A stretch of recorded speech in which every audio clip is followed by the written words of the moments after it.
Welcome back, my creative friends. It's me, Susanna Baker, presenting Wynwood Magazine Podcast.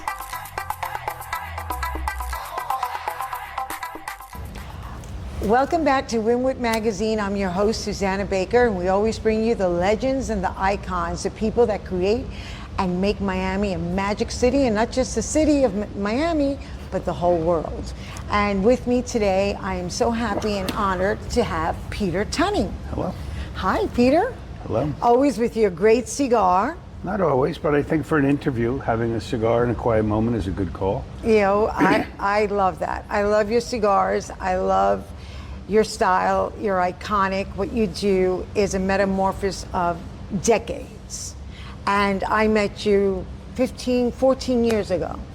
20. Maybe 16. 16. Jesus. Time flies. Time flies. COVID messed me up. Well. Like COVID, if something happened 1 year before COVID, I feel like it happened 1 year ago. Right. You know, I kind of blacked out. It's weird. It's like a time warp of 4 years. It is a time warp. It has definitely affected a lot of things. But I have to tell you, I came back after COVID, and one of the very first people I came to see is you.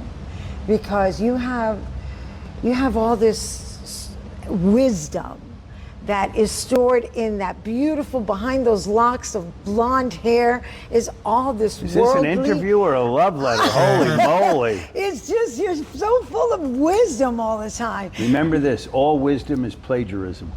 I love that. I love that. Okay, well, I don't have anything love your original. plagiarism. Yeah, I have good plagiarism. I love your plagiarism, and I love how you convey it on your campuses.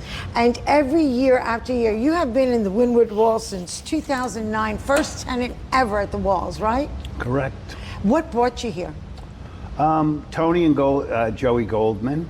Okay. I was not a visionary. I did not have any ideas. Joey said, you got to come and see what we're doing. I had done a show down the block with Kamal from Old Living and Max Pierre, and they said, you should really do a show in Miami. And I was kind of recently married, and my wife's like, we got to go to Florida. It's Art Basel. I said, I'm not a snowbird, dude. I'm in New York. I'm going to go Fifth Avenue, look at the windows. And I got talked into coming down here and doing a show during Art Basel. I think it was the first or second year of Art Basel, probably. I never even went to Art Basel. I went into that building over there called Lotus Projects, and I put up a show. And I started hanging around in Miami. And 3 or 4 months later, when the show was really over and it was time for me to put my stuff somewhere else, I happened to be with Joey Goldman. A lot of people don't even know this part of the story. He said, come with me. We had lunch at Joey's. Tony was there. Oh, Peter, it's great to see you. I knew Tony. We loved each other. And he showed me this building. There was no fence or anything. You know, those were hard scrabble parking lots. I think Shepard and Nunca were painting. Wow. And Tony said, this is it. This is the town center. It's going to be called the Wynwood Walls. I'm going to use street art, kid. But I need a beating heart. Someone to bring energy and sunshine every day. That's your new job, kid. Are you in? I'm going to take calls during the interview. Hello? Hi, I'm over here with SPL right now. They're about to shut off the power. Pay him. 1,300. Pay him. All right, okay. New York card, Amex, whatever you want. Check whatever they want. right, cool. Thank you, bye. Was that for Susanna Baker? That sounds great. That? Yeah, to pay them. No, that's just some bill. I pay 100 bills a day. So he said, you have the best building in the whole place, kid. I was like, Tony, I really have no idea what you're talking about. I mean, here, you're going to do it here? And one of my favorite quotes Tony ever gave me, it was either that day or another day, he said, you know, we're going to build a community for the creative class. There'll be buildings and fancy restaurants and cool things and unique experiences. I said, Tony, do you think rich people are going to come here to eat dinner? And because you know what this neighborhood was like. It's not a neighborhood, absolutely. It was a deserted place. Yeah. He said, kid, rich people love a whiff of fear when they go out to dinner. And that's the kind of stuff Tony said. It was really prescient. He was really tuned in. He had clarity of vision, and then he executed. And so I did that with Tony for 5 years, and then he passed away very sadly. Yeah, and very his daughter sadly. took over. And so that's how I got there. I agreed. I moved in the building. My job was to bring energy and sunshine every day. He said, you don't have to do anything, just be you. Just be you. And I did that, and I did that really for 15 years. The only thing I'll really take any credit for is I did pour a lot of human energy into that room, which spilled out into the streets, hopefully spilled out into the developers and everywhere. You know, I took that responsibility. I'm self-appointed. Yeah, no, you're the ambassador, without a doubt. You are the main ambassador. And so I mean, every day of my life, I tell people, come to the Wynwood Walls and visit me. Yeah. Oh, you're doing a music video? Let's do it in my shop. Oh, you're coming by with the Sultan of Qatar? Bring him by, you know, and the world ended up coming through, as you know. You are the pulsing heart of the Wynwood Walls, and I know because I was there the very first time that there was an art walk. It was 2010. I was walking by, and I remember seeing huge, and it was, everything was open except this one warehouse enclosed building, but there was no doors, no wall. And I remember seeing, before I even met you, I met your work. And your work calls you in. If it's not by the lexicon art, if it's not by the collage of the different Americana pop art, the stories, the messaging, it's all there. It brings you in, it engages, it's immersive. And so it brings you back to feeling at home. So Tony was very intelligent picking you. He knew that you would have the type of art that was universal. Well, I don't know what he knew, but he had a certain, he was like alien intelligence, you know? Yeah. First of all, it was a good choice to pick me in the end, but, you know, I could have quit after 6 months. I could have relapsed into drugs. I could have done 1,000 things other than stay the course. Why did you stay the course? I stayed the course for Tony because I gave him my word. Okay. That's it. Okay. I said, I'm going to do it. I'm too embarrassed to turn back. So I just did it. I hit it hard every day. And I was hopeless on many days. I didn't think it was going to happen. And I didn't really care. And Tony reassured me it wasn't important. Let me tell you something. Tony didn't even get to see what really happened, unfortunately. It was just starting off when Tony, that last year in 2012. We did 5 years together. Yeah. But let me, 2010 through 2013, it was dead, bro. I used to walk with 2 cats down the block, 3 tours, 4 tours. I still walk with 2 cool cats down the block. Well, I'll tell you this. And I always say to people, doors open. Like, I came in town. I'm not white or black. I'm technically pink. So I'm a pink adult in this neighborhood in Overtown. I'm cruising around with Tony in his orange Crocs and his cowboy hat, and me with no shirt on, pink, walking around in this neighborhood. The first 2 people to come into my space, honestly, one tried to rob me and one tried to sell me drugs. Both unsuccessful, obviously. Yeah. I think one of them ended up working for me for a while in the back.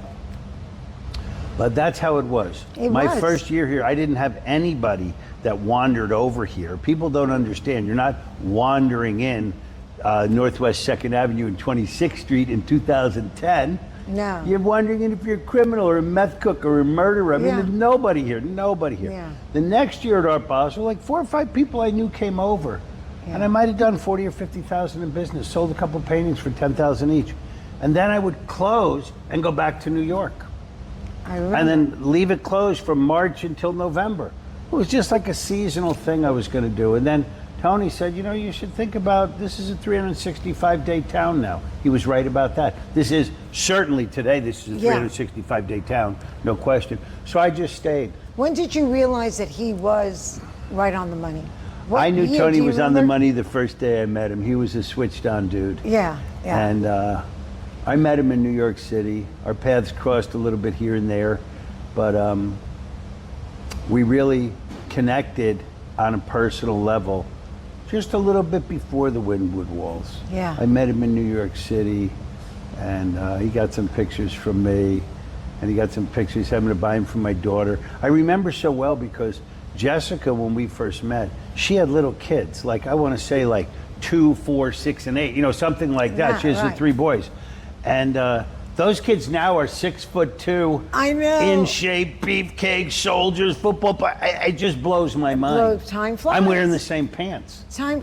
Yeah, you know.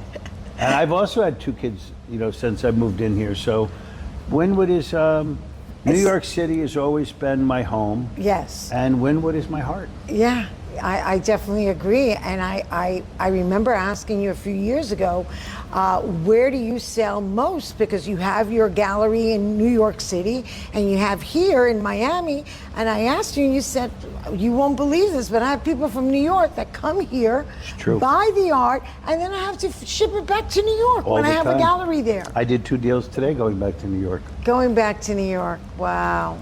And so when did you see, yes, Tony was always on the money, and Tony was a guy that if you saw what he did to Soho, what he did to Ocean Drive, Philadelphia. Everything that guy touched, everything he said came true. To fruition.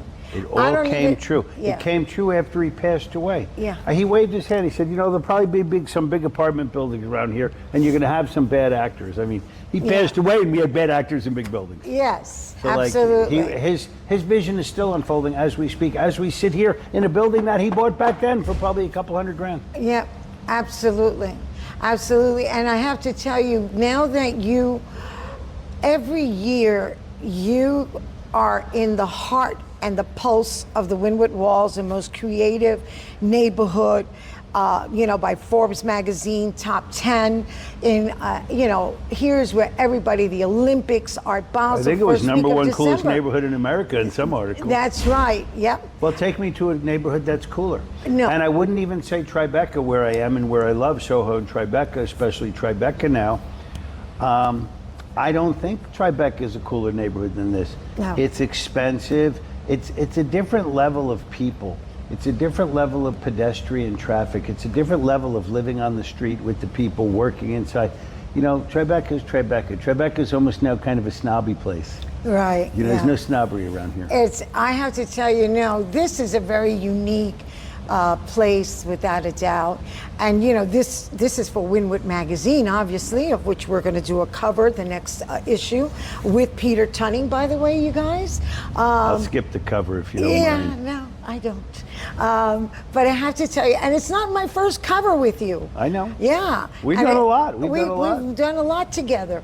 And I remember one of my favorite shows, which I said, how is this man going to ever surpass this, is when you were going with your friend to Atlantic City, and he bought the Taj Mahal, the defunct hotel of Donald Trump, and you came back with all these amazing...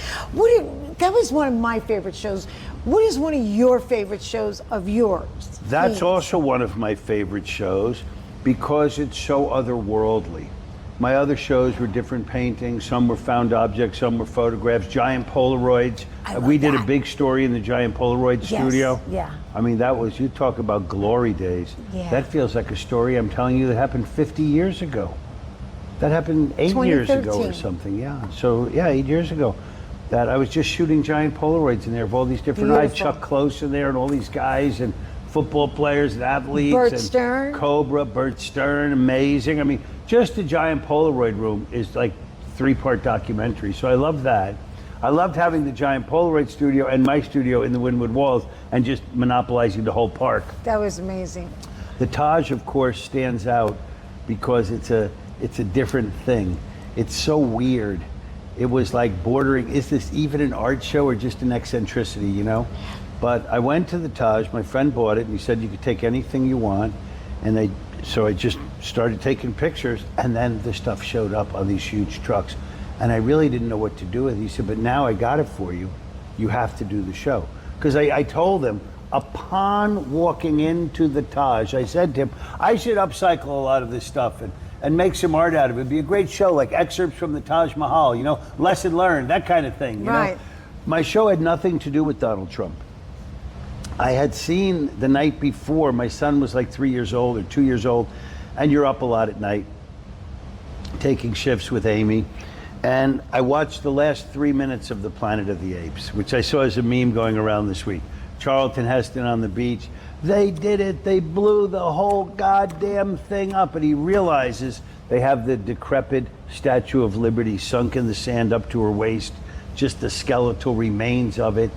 And the year, I think it was like 3528 or something, is, his ship went up, he landed in a field, he got out, it's Planet of the Apes. So he realizes this is 1,000 years later, the apes have taken over, and he's been in New York the whole time. So I watched those 2 minutes, and I loved that movie, and I saw it when it first came out. It captured our imagination in the 60s.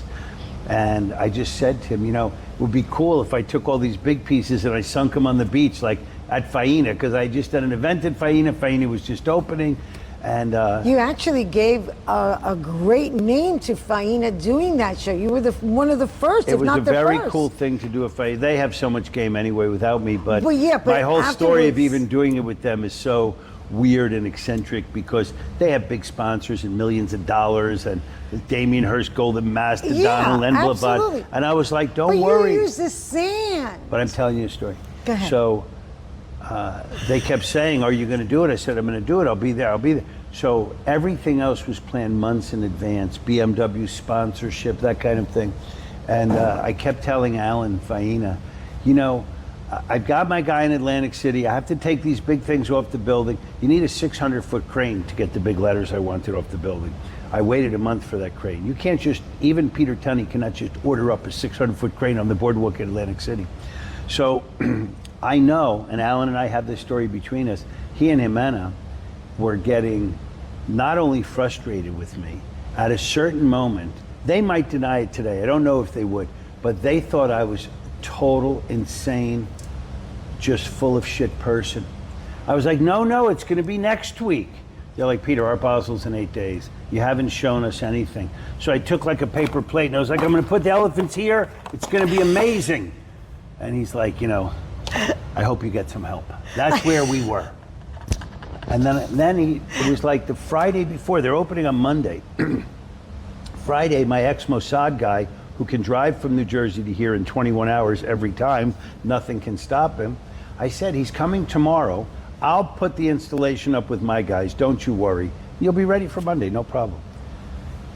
Like, all right, good luck.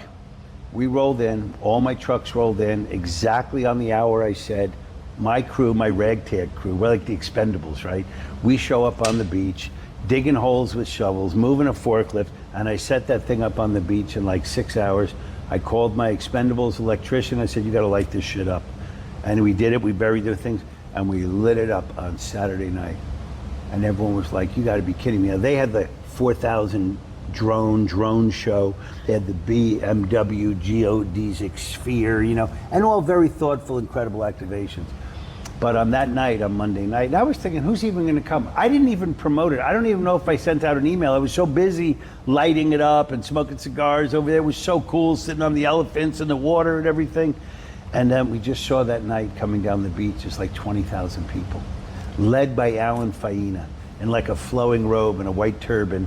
And I think one of us hired like 10 Brazilian smoking hot fire dancers, always good to have. And they all come marching down the beach. And it was like a sensation. Wow. And that moment and that thing changed everything with me and Alan Faena. He went like this to me. Never to doubt me again. And we have that relationship to this day. In fact, when the show was over, I didn't know what to do with the big things. Alan said, I want them at my house. Alan Faena is one of the few people that could put two 20-foot elephants golden on his front lawn. And he did. And he did in his house in Pine Tree. We were fully tajed up over there. And we became really close friends. I love Alan Faena. And so from that particular show did change a lot. It was a very potent show. Yeah. Trump was just become president. He was mixing it up with Kim Jong-un about nukes. Yeah. And it was Tunney recycles Trump's trash into treasure, and no one could resist it. So that was on every TV show. It was. 1 million people came to the show in Wynwood. Wow. It was the front page of the New York Times, back page of Wall Street Journal, because who's going to miss that picture? What are you going to use? A picture of an Andy Warhol flower or Jasper John's drawing? I mean, holy shit, this stuff is 50 years old. This is something happening of this moment. No, you are amazing. Commenting on this moment. And I want to just finish. I'm giving you gold here, by the way. I'll take it. E.L. Doctorow's great quote is, the only responsibility of the artist is to know the time in which he lives. And I used to have it on the wall. Doing the Trump show is very much about the time we were living in.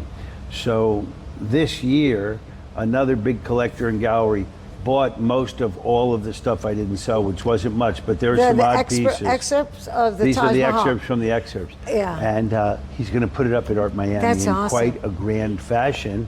so that when you look at those Taj Mahal pieces today, while Donald Trump is in his second term, missed the term, got convicted, got out of it, got shot at, running the globe the way he's running it today, all of that stuff, when you look at that show today, it feels totally different.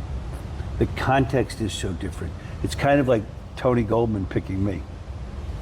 I picked the Taj. It turns out you couldn't have picked a more potent thing. Yeah, it's true. Whether you like Donald Trump or not, he will become a chunk of our contemporary history in the United States for a long time. No one's going to forget him. Now, the following year, I believe, you did a show called Redacted. Mm-hmm.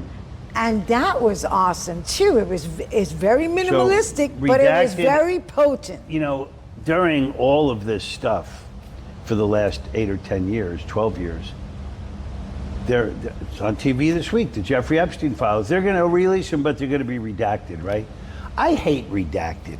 You know, redacted is he went into her bedroom, her husband was there, and then he blanked her. No, we just want to know what he did.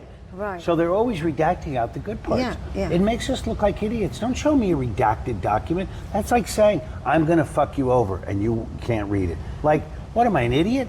So redacted was, I was doing comedy on redacted, I was thinking about redacted, I was writing notes to my people, redacting key words, and then I said, I'm gonna do a whole show called Redacted. I honestly thought it was gonna be like a joke show. It turned out to be quite hard to make. Minimalism is hard to make. You've gotta be clean and accurate. It's very unforgiving. And so I started making these redacted pieces. I went crazy, I made a lot of redacted pieces. I was thinking, people are going to say it's a joke, because I always feel you have to put in this kind of effort. You have to put in a million things or I'm not worth it, right?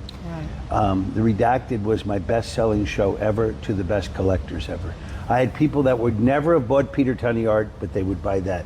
Sophisticated, big-time art collectors thought it was chic and cool. Totally surprised me. I did it almost as a joke. I loved it. Yeah, I love the Redacted, black, too. the red, the beige, and the white. That was it. Black Those and were- white, which I don't normally do. And I loved it, and it said a lot. You know, sometimes simple, keeping it simple, Well, but it you know, says I would a lot. redact out everything that you don't need to know. Like mine would say, we live in a beautiful world. Right. The time is always now. My favorite one said, dude, ... really, ... seriously. And everything else was, dude, really, seriously? No, that was a great show. Now, this year is 2025. This brings you to a total of 16 years? I've done 16 shows. 16 shows? 16 different shows. Now, what is My this? first one, by the way, the collector's- book is called, because I do a book for every show, the first one was called Miami, MY-AMI, because Miami became my friend, Miami. Right.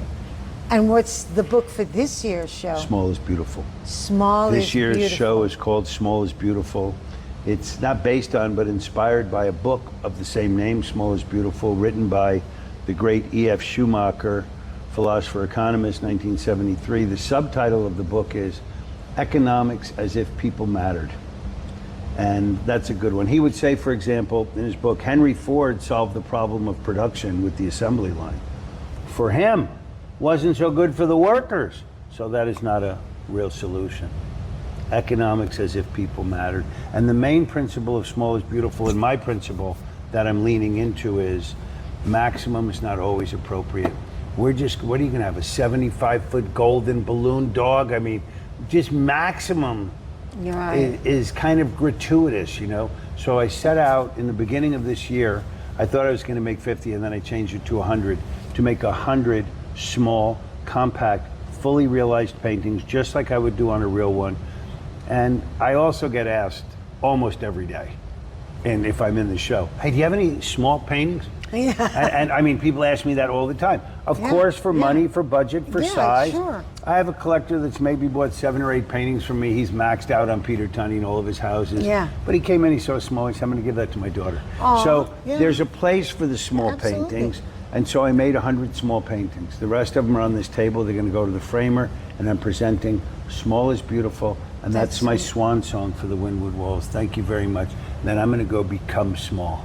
I'm gonna Okay. have to shrink my ego and increase my humility and pay attention to little things and little people, and that's where I'm going. Small is beautiful. And so my question to you following that is, the birds are saying something is out there, a story. You're not going to continue for 2026 Art Basel? You know, I could be like a band that says it's my last show and go for 10 more years. That's right. But my plan is do this season, January, February, March, wrap up, wrap out of there, and then breathe out, do what I do, have a summer, and then I'm going to probably start booking shows around the world instead of being in one place, which is a lot of effort and time, and it's great. You've been here 16 years, We've giving had your heart 30 soul. million people come through my show. Wow. I'm going to go visit some other people. That's awesome. I'm going to do Tulsa, Chicago. I'm not going to do every big city. I might do San Francisco because I used to live in San Francisco. I'm going to do cities where people I want to visit live. You know, when Peter Beard and I used to do shows, we would kind of pick our cities. Yeah. People thought we were geniuses, but it was usually where one of us had a girlfriend. Hey, let's do a show in Vienna. You know? I wonder why. And so I'm going to do it not by girlfriends, but just by friends and people and places I want to see, and cities where I have good ground game. I have great ground game in London and Paris and Vienna. Yeah. And I'm not saying it in a braggadocious way, but I think they've missed me. I haven't been around. I used to go light up those cities. I'm going to go light them up now. Excuse me. I'm going to go light them up now. You can edit, right? Yeah, absolutely.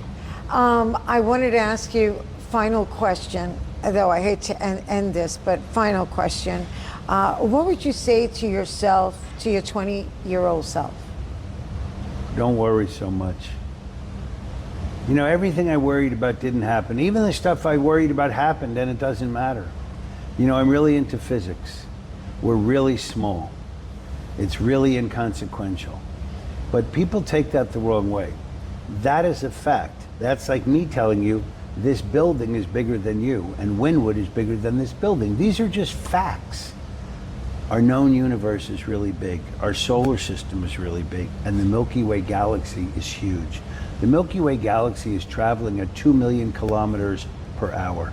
The whole galaxy is moving at 2 million per hour. We're moving at like 6,500 miles an hour as Earth, while we're spinning at 1,000 miles an hour. In a corkscrew way. You know, so what little problem you had, it's kind of small. And I like thinking of that for perspective, you know. Now, I live in a house that has huge furniture. And I always think to myself, if I had to move, where would I go? Like, my bed is California You King. think that? How about me? Well, that's my question. Where do I go? That's exactly Where am I going? I'm always saying to myself, where do you go? But you know, there's always saying to yourself, like, I don't know, where would I move this? I don't know. I didn't know I was going to move in here. I was over there by the good graces of the Goldmans for years. And, you know, every year they would say, you know, because I went in there for a couple of months during COVID.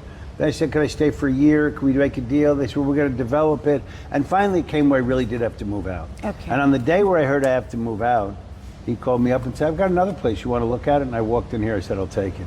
That's awesome. In an hour, I found this place. And within 3 weeks, I was moved in just like that. I've only been in here for a month or two. Looks like I've been in here for 10 years. Wait, for life. That's how I move in. So I moved in, I started working as I moved in. I put some work tables, I worked here, and I've just keep going. I wasn't going to ask you another question, but now I have to. Because, I mean, I want to ask you so many, we're going to have part 2 for sure. But I wanted to ask you, did you ever do one of one? Everything, that's one of one. That's one of one, okay. Of course, almost everything I do is one of one. Okay. I do some prints. I never did until a few years ago. Okay, so everything's one of one. Everything is, we don't even call it one of one, they're just original works of art. Wow. Every single thing on that table, each one is different and made by hand. And each one has about 10 layers. So you don't sleep? No, I sleep 7 or 8 hours every night. You do? I do. Standing if I'm in up? here working, if I'm in here, you know, if I'm in here till 2 a.m., that's really late for me. I don't do that schedule. I like to be out of here by midnight. If I'm working on a painting and I really want to finish it, I don't have a clock. I could work till 3 a.m. Right. But I'm not staying up all night on coke. I go home at 3 a.m. and I set my alarm for 11 and I get my 8 hours of sleep. That's good. So I've slept every night for 20 years since I've been sober, every single night, never stayed up one night. For the 20 years before that, I never went to bed. I would say for 10 years, I never went to bed. Didn't you live in a nightclub? I did, but that's another interview. Okay, that's another. I only lived in there for 1 year.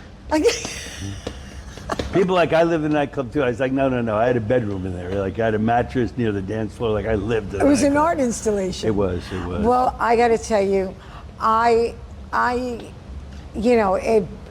it's amazing how Wynwood has totally changed, the metamorphosis. Changed more and changed back.